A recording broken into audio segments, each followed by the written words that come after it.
Morning. I was just getting myself a fresh cup of coffee. Join me in drinking a cup of coffee this morning and bringing in a little ray of sunshine. Kind of a gloomy day here and on the lake. It's been raining for the last couple hours. So this morning I wanted to talk to you about Luke 15 and about the older son.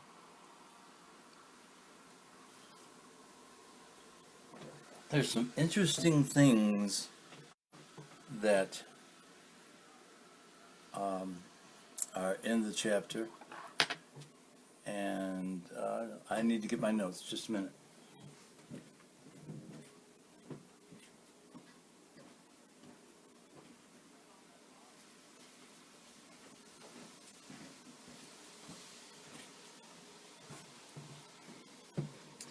I thought I had my notes sitting right here. First of all, let's take a look at the prodigal son. Let's take a note that he was went through a transformation.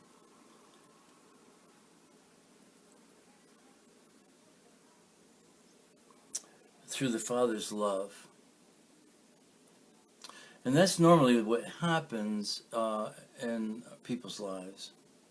By the way, this is Transformation Tuesday, and this is Transformational Healing Ministries presentation and teaching from Racket Lake, New York. Normally, when people go through transformation, it happens when they finally experience the Father's love. And that is what happened to the prodigal son. The father ran to him and reconciled him before the prodigal son could even ask the father for forgiveness. In fact, if you read closely in Luke 15, the son never asked the father for reconciliation. The son only said, "Father, I have sinned in front of your eyes," which was a quotation from the Pharisee, from Pharaoh rather. Very interesting point right there. The prodigal son never, ever asked the father for forgiveness. The prodigal son was only interested in coming home, getting a place to sleep, having a roof over his head, and getting some meals, and possibly working for the father. But the father, through his grace, ran to his son and hugged him and received him back into the family. You might say he was saved or born again through that experience. Interesting enough, born again in Northern Aramaic means a change of one's thoughts and habits, just like what happened to me in 1989. In Southern Aramaic, the born again is not something that they would understand, and that was where Nicodemus was. When Jesus said, "You must be born again," and Nicodemus could not understand what he was saying, it's because Nicodemus was Southern Aramaic, and Jesus was speaking in Northern Aramaic terms. I liken it to being in the South and living in the South, and the meaning of some terms that we use in the South that Northerners would not understand. Southerners will understand when I say, "Bless your little heart," but Northerners would not understand that. They would think it was a blessing, and it's not. But let's look at the older son. The interesting part of the parable is what Jesus is saying. about the older son. And what he is saying is understood by the people that he is telling the story to. However, 2,000 years later, we don't understand the meaning behind what Jesus is saying. And it's quite simply this. It reads that the older brother out in the field came near the house and heard singing. And when he found out it was a celebration for his brother, he became angry and would not go in. So the father came out to him. That's all that is said in this parable. But the underlying meaning of what's going on, people of that time would understand. They would understand that the son was making a public spectacle and a shouting match with his father. And that was a very bad thing to do. He was doing it in public. You see, if the dad had not decided what he was going to do with Junior, the older son would have rushed in, pretended to be happy, greet his father's guests, and when the party was over, they would have a family shouting match. And what would that match be about? The older son would have represented his point of view. Throw the bum out until he pays. After all, it was Jewish law and tradition. But the celebration was of shalom. It was too late. The father had already reconciled to his brother. The older brother's point has lost. He refused to enter the banquet where all the leading members of his own family and members of the clans of the village are waiting for the meal to start.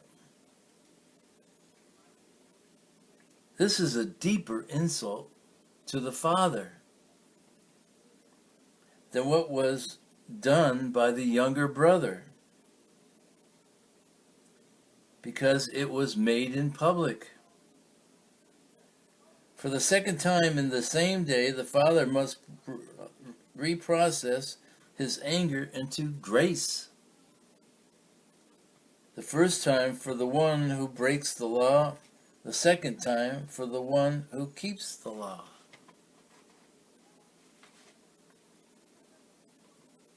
The father offers a demonstration of unexpected love.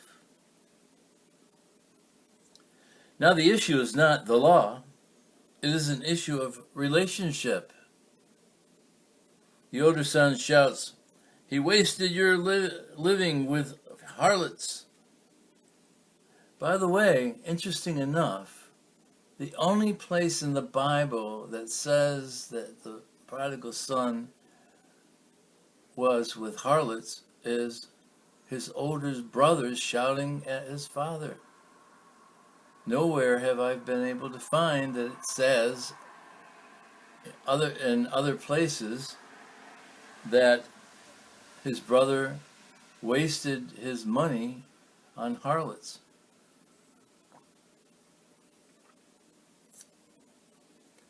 Peasants from other countries killed each other over these kind of accusations.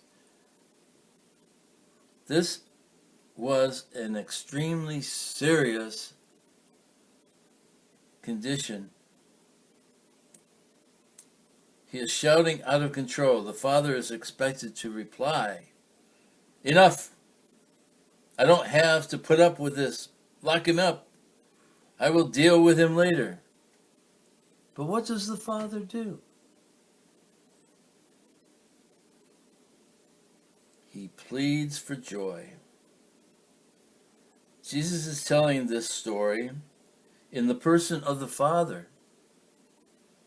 His listeners are in the person of the older son. So isn't this just like God, the Father? I too was a prodigal son until I experienced the Father's love in 1989. I too changed my ways and changed my thoughts. I ask you this today.